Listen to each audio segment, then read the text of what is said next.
Some films do not fail because they are bad. They fail because the world is not ready to understand them. The 2000s gave us science fiction that confused audiences and vanished overnight. But time changed everything. These are the films that were dismissed as disasters, then quietly rebuilt their legacy. Watch closely because what once looked like failure now reveals something far more powerful. Number 11. The 13th Floor. Before audiences were ready to question reality, this film quietly stepped into the void and got buried alive. Released in the shadow of a cultural earthquake, it never stood a chance. Viewers walked in expecting spectacle. What they got instead was a cold, unsettling idea that reality itself could be nothing more than a program. That disconnect killed its momentum almost instantly. The film moves like a noir soaked in digital dread. A man stumbles into a layered simulation where identities fracture and truth slips through his fingers. It never shouts, it whispers. That is exactly why it failed in its time. Early 2000s audiences were chasing explosive sci-fi. This film demanded patience and thought. Studios did not know how to sell that, so it vanished. Years later, something strange happened. The very concept that once confused audiences started to feel terrifyingly relevant. Simulation theory entered everyday conversation. Technology began mirroring its warnings. Suddenly, this forgotten film felt prophetic. Now it survives as a quiet cult obsession, not loud, not flashy, but deeply unsettling. A film that did not fail because it was bad. It failed because it arrived before audiences were ready to understand it. Number 10. Equilibrium, 2002. It opened with gunfire and vanished without a trace. No hype, no push, no second chance. This film was dumped into theaters like a problem the studio wanted to forget, and for a while it worked. Almost nobody showed up.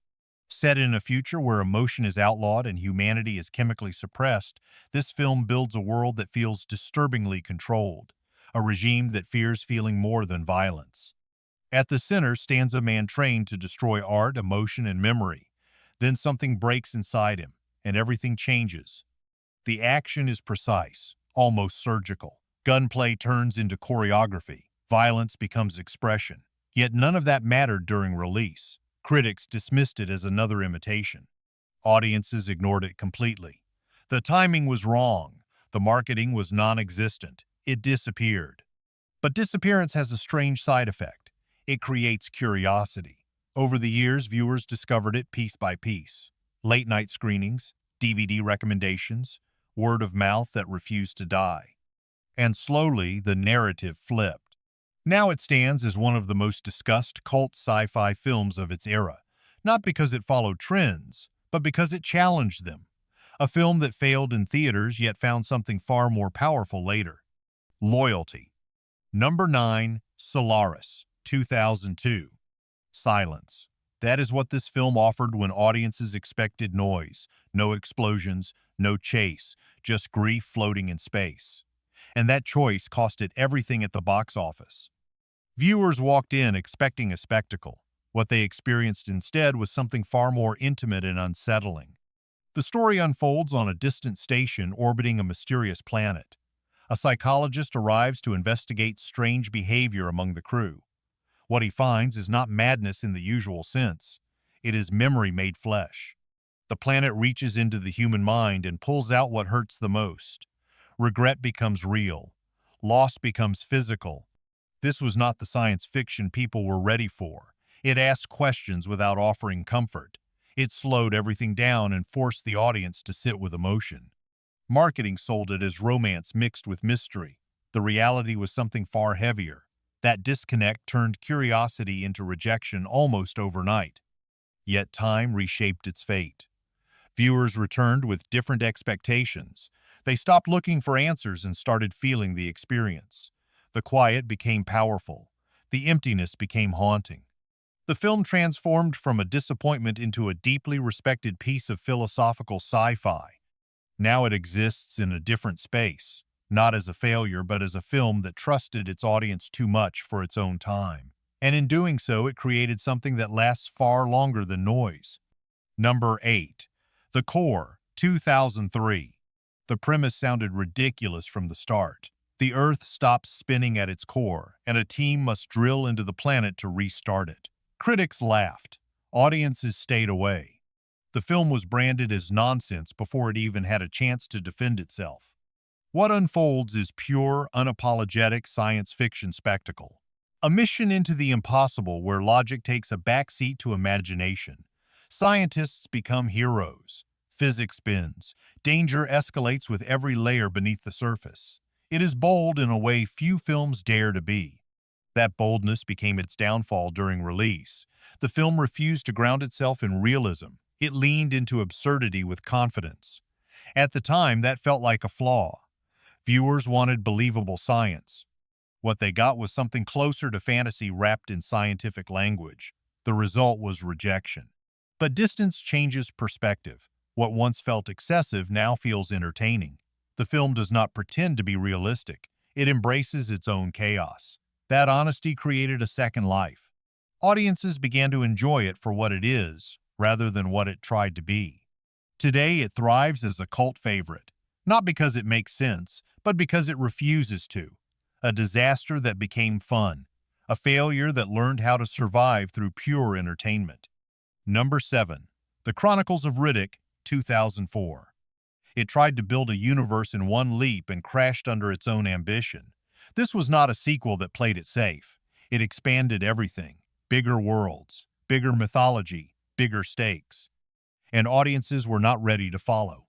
The box office response was cold. The risk did not pay off in the moment.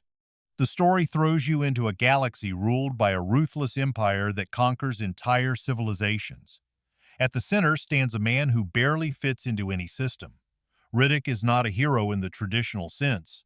He is survival turned into instinct. As the universe closes in around him, the narrative grows darker and more mythic. It feels less like a simple continuation and more like the beginning of something vast.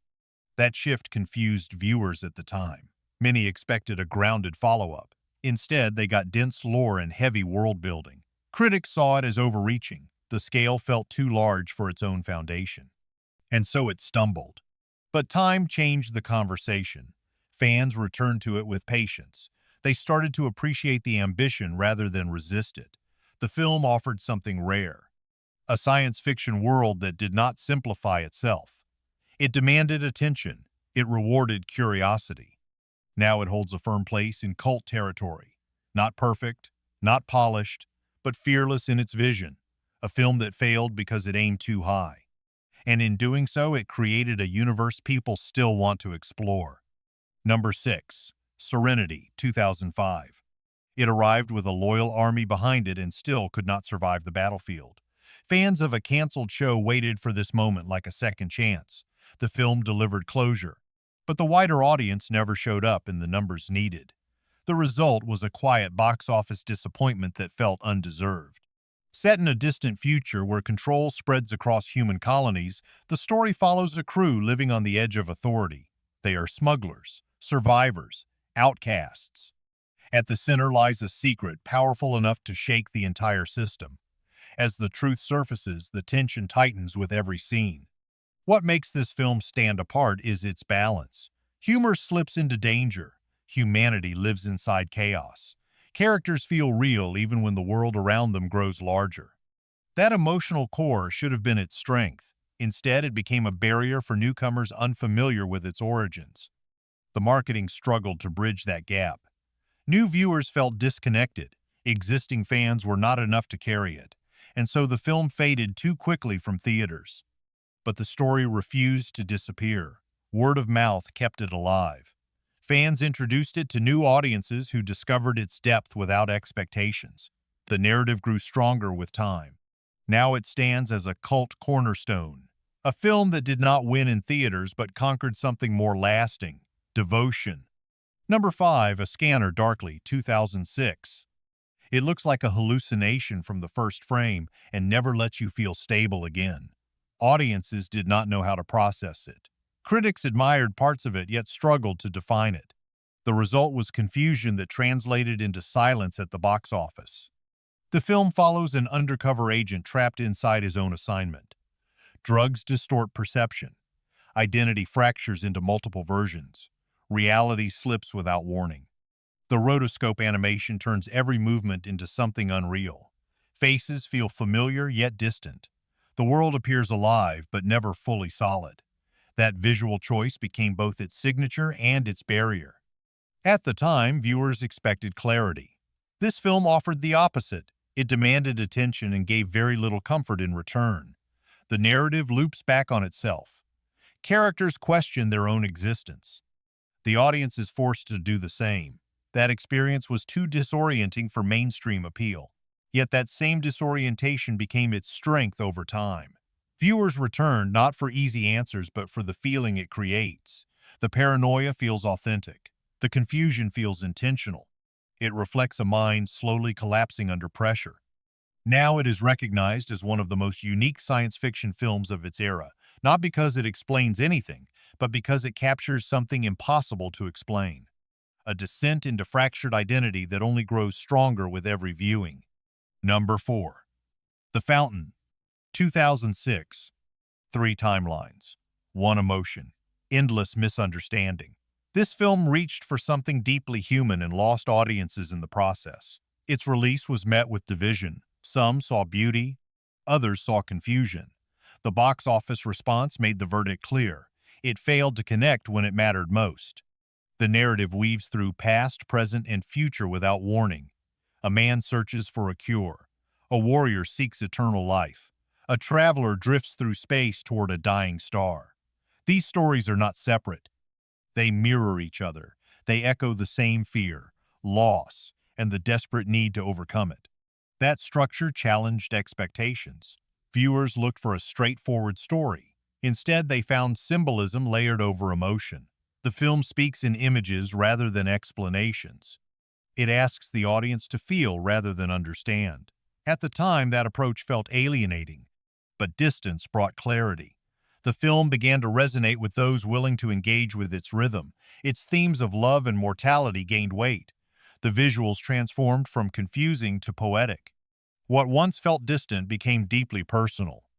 Now it is often described as a misunderstood masterpiece, not because it changed, but because audiences did. A film that failed in clarity yet succeeded in something far more powerful: emotional truth. Number 3. Sunshine, 2007. The mission is simple: restart the sun, save humanity. That clarity should have made it accessible. Instead, it drifted into uncertainty and lost its audience along the way. Viewers walked in expecting a clean survival story. What they experienced felt like 2 films colliding. The reaction was confusion, and the box office reflected it. A crew travels toward a dying star carrying the last hope of Earth. Every decision carries weight. Every mistake feels irreversible. The early movement builds tension through isolation and pressure. Space feels vast yet suffocating. The closer they get to the sun, the more fragile everything becomes. Then the tone shifts. The narrative turns inward, and something darker takes control. Logic begins to dissolve. Fear replaces reason. That transition divided audiences instantly. Some saw it as a betrayal of the setup. Others saw it as a descent into obsession. The film could not reconcile those reactions at the time. But years later, the shift feels intentional. The story is not just about saving a star. It is about what happens when humans confront something greater than themselves. The breakdown becomes the point. The loss of control becomes the message. Now it stands as a film that dared to change direction when it mattered most. Not perfect, not universally accepted, but impossible to ignore once it reveals its true purpose. Number 2. Southland Tales, 2006. It arrived broken. Critics rejected it. Audiences walked away. Even its own release felt incomplete. Few films collapse this publicly and survive long enough to be reconsidered. Yet this one refused to disappear. The story unfolds in a near future shaped by paranoia and media overload. Reality blurs with performance. Celebrities become political symbols. Technology amplifies every mistake. The narrative spreads across multiple threads that rarely move in straight lines. It feels chaotic because it is meant to feel chaotic. At release, that chaos was seen as failure. Viewers expected structure and clarity. What they found instead was fragmentation. Scenes collided without warning. Characters drifted between satire and tragedy. The experience felt overwhelming. The film was dismissed before anyone could fully process it. Time gave it a different lens. The world started to resemble its predictions. Media distortion, cultural noise, identity shaped by perception. Suddenly, the confusion felt deliberate. The disorder felt reflective of something real. Now it exists as a cult puzzle, a film that does not guide you. It demands interpretation. It rewards those willing to engage with its madness. What once looked like collapse now feels like design, a disaster that hid its meaning in plain sight. Number 1. Donnie Darko, 2001. It arrived quietly and disappeared even faster. No major push, no clear identity, just a strange film released at the worst possible moment. Audiences did not know what they were watching.